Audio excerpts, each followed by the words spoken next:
तेलंगाना के वज़राला केसीआर ने रियासत में लॉकडाउन के कयास आराइयों के दरमियान वाज़े किया है कि रियासत में एक और लॉकडाउन नहीं होगा। सनतों को बंद नहीं किया जाएगा। अवाम को खौफजदा होने की ज़रूरत नहीं है। उनसे अपील की गई कि वो खौफजदा न हो। उन्होंने अवाम से कोरोना गाइडलाइंस पर अमल करने, मास्क के इस्तेमाल को लाजमी बनाने पर जोर दिया है। केसीआर ने कहा कि हुकूमत कोरोना को रोकने के लिए हर मुमकिन इक़दाम कर रही है। उन्होंने कहा कि तालीमी इदारों को आर्जी तौर पर बंद कर दिया गया है। అన్ని చర్యలు తీసుకుంటే ప్రభుత్వం అని చెప్పి నేను మనవి చేస్తా ఉన్నా అధ్యక్ష. విద్యా సంస్థలు మూసేసింది మేము బాధతోనే మూసినాం. ఎందుకంటే మంత్రి గారు ప్రకటన చేసే ముందు కూడా నేనే ఆ స్టేట్మెంట్ రాసేటప్పుడు ఉన్నాను అధ్యక్ష. తాత్కాలికంగానే మూస్తున్నామని చెప్పింది తప్ప పర్మనెంట్గా మూయం. రెండవ విషయం కూడా రాష్ట్ర ప్రజానీకానికి నేను స్పష్టంగా చెప్పదలుచుకున్నాను. తొందరపడి ఏదో ఆగమాగం అయిపోయి లాక్డౌన్ అనేది పెట్టాం అధ్యక్ష. No more lockdown. లాక్డౌన్ ఉండదు, పరిశ్రమల మూసివేత కూడా ఉండదు. అంత గాబరా పడాల్సిన అవసరం లేదు. ఇక్కడ ఇప్పటికే చాలా దెబ్బతిన్నాం. ఒకవైపు కరోనాను నియంత్రించడానికి, అరికట్టడానికి తీసుకోవాల్సిన అన్ని చర్యలు తీసుకుంటూనే ఎట్టి పరిస్థితుల్లో రాష్ట్రంలో లాక్డౌన్ విధించబడదు. తొందరపాటు నిర్ణయాలు ఉండవు. तेलंगाना के वजीर रोड एंड बिल्डिंग प्रशांत रेड्डी ने कहा है कि सेक्रेटरीट में मुनहदम करदा मसाजिद उसी मकाम पर तामीर की जाएगी। उन्होंने कहा कि सेक्रेटरीट में मसाजिद के साथ साथ दीगर मजहबी इमारतों को सेक्रेटरीट की तामीर मुकम्मल होने से पहले ही मुकम्मल कर लिया जाएगा। एमआईएम के रुकन असम्बली अहमद बादशाह ने इस मामले पर हुकूमत से नुमाइंदगी की थी।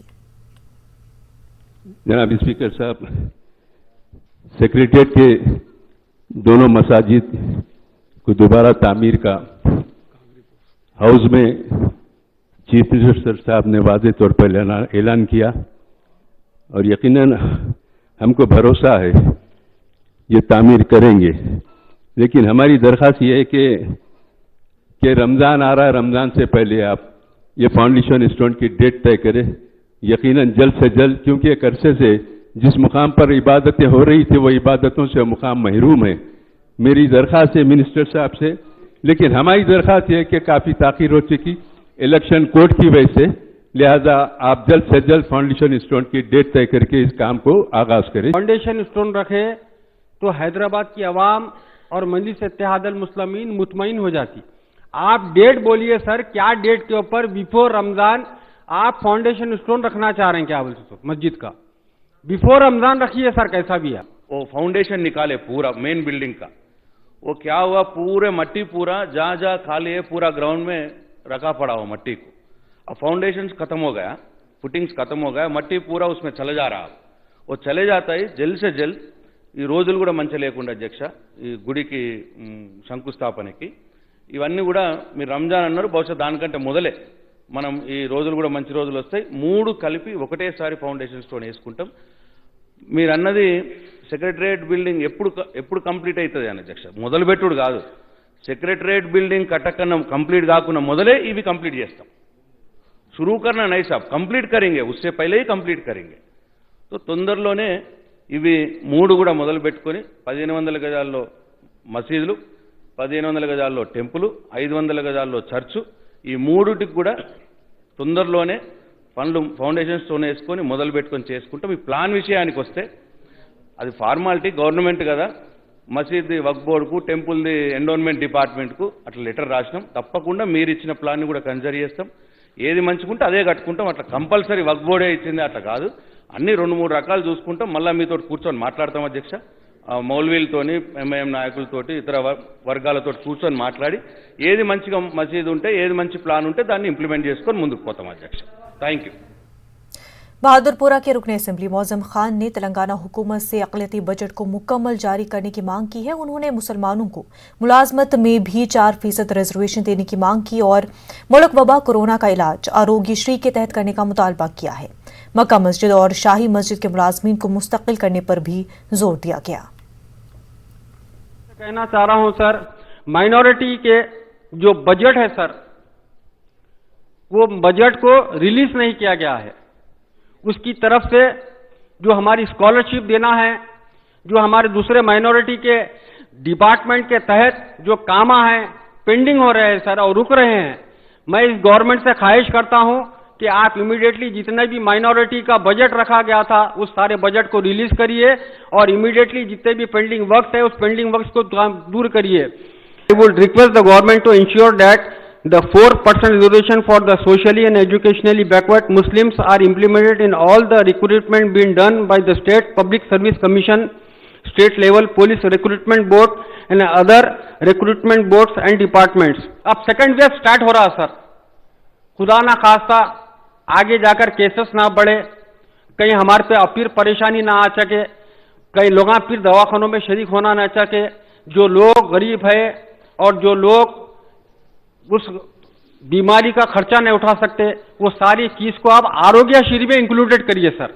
एक अच्छा मैसेज गवर्नमेंट की तरफ से आवाम को जा सकेगा। मक्का मस्जिद है, शाही मस्जिद है, यहाँ पर जो एम्प्लॉयज काम कर रहे हैं तकरीबन पिछले 20 साल से काम कर रहे हैं, मगर आज की तारीख तक भी वो एम्प्लॉयज को परमानेंट नहीं किया गया है। जैसा शाही मस्जिद के अंदर 6 एम्प्लॉयज है और बाकी के एम्प्लॉयज मक्का मस्जिद में है। मक्का मस्जिद को तो फंड दिए है सर, शाही मस्जिद को भी आपसे रिक्वेस्ट करता हूं कि गवर्नमेंट को क्या बोलते हो तो वहां पर भी फंड्स रिलीज करिए। और आपसे गुजारिश करता हूं सर कि आप इमीडिएटली ये जो एम्प्लॉयज है ये सारे एम्प्लॉयज को रेगुलाइज करिए। तेलंगाना के वज़राला केसीआर ने मरकजी हुकूमत से रियासतों को अहम मामलों का इख्तियार सौंपने की मांग की। उन्होंने ओल्ड एज पेंशन के लिए हद उम्र को कम करके 55 साल करने का ऐलान किया। वज़राला ने कहा कि रिजर्वेशन हमारे इख्तियार में नहीं रहा और उस्मानिया अस्पताल का मामला अदालत में ज़ेर दौरान है। वज़राला ने तेलंगाना हुकूमत को फलाही स्कीमात की अमलावरी में नंबर 1 होने का दावा किया है।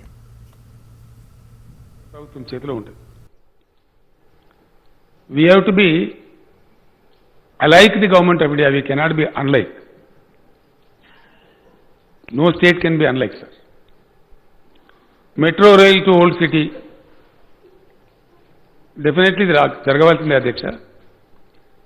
ఏ కారణం చేత మెట్రో రైలు ఆలస్యమైందో అందరికంటే ఎక్కువ మౌజూం ఖాన్ గారికి తెలుసు.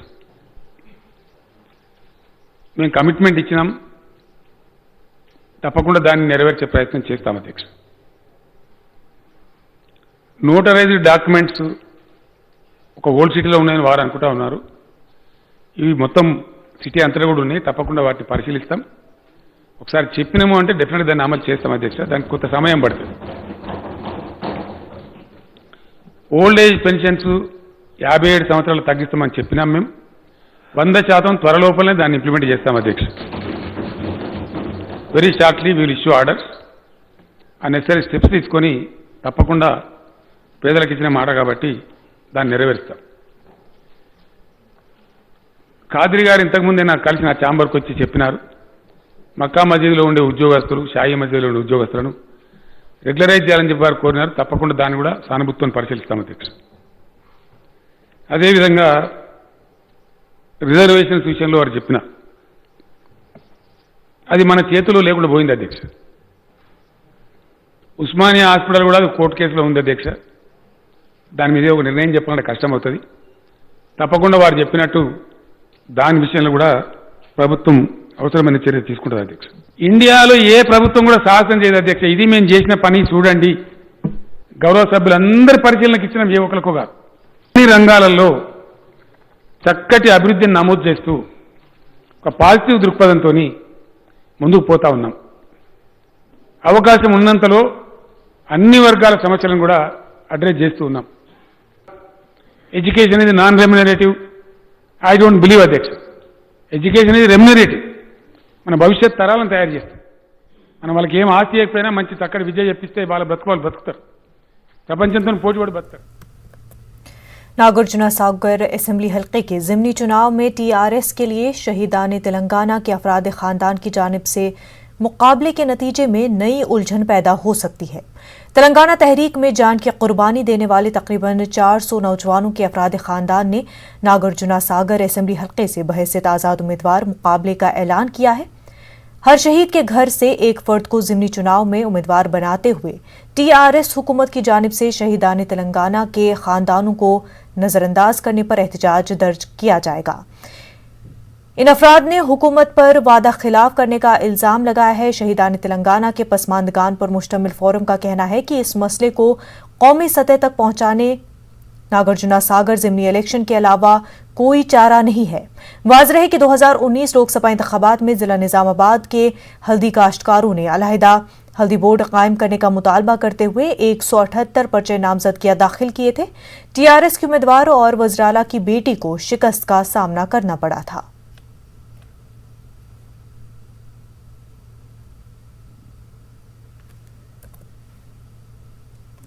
तेलंगाना बोर्ड ऑफ इंटरमीडिएट के सेक्रेटरी सईद उमर जलील ने कहा है कि बोर्ड ऑफ इंटरमीडिएट सालाना इम्तहानात के लिए तैयार है। उन्होंने बताया कि 7 अप्रैल से इंटरमीडिएट के प्रैक्टिकल इम्तहानात शुरू होंगे। 1 मई से थ्योरी इम्तहानात का आगाज होगा। उन्होंने वाजे किया है कि ताहम इम्तहानात के इनेकाद पर हुकूमत का फैसला आखिरी होगा। तेलंगाना में गुज़िश्ता 24 घंटों के दौरान कोरोना वायरस के मुस्बत मामले में काफी इजाफा हुआ है। रियासत भर में 518 ताज़ा केसेस दर्ज हुए हैं और 3 अमवात हुई है। रियासत में कोरोना मुतासिरीन की तादाद 3,05,309 हो गई है। हलाकतों की तादाद 1,683 है। जीएचएमसी के हुदूद में 157 केसेस दर्ज हुए हैं।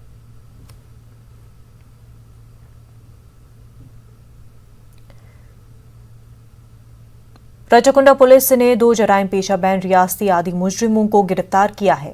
एलबी नगर जोन एसओटी ने एक इतला पर कार्रवाई करके महाराष्ट्र पुणे से ताल्लुक रखने वाले नंदकिशोर और रोजीव को गिरफ्तार किया है और मुलजमीन के कब्जे से 2 देसी साख्ता पिस्तौल और दीगर अशिया जब्त कर ली गई है।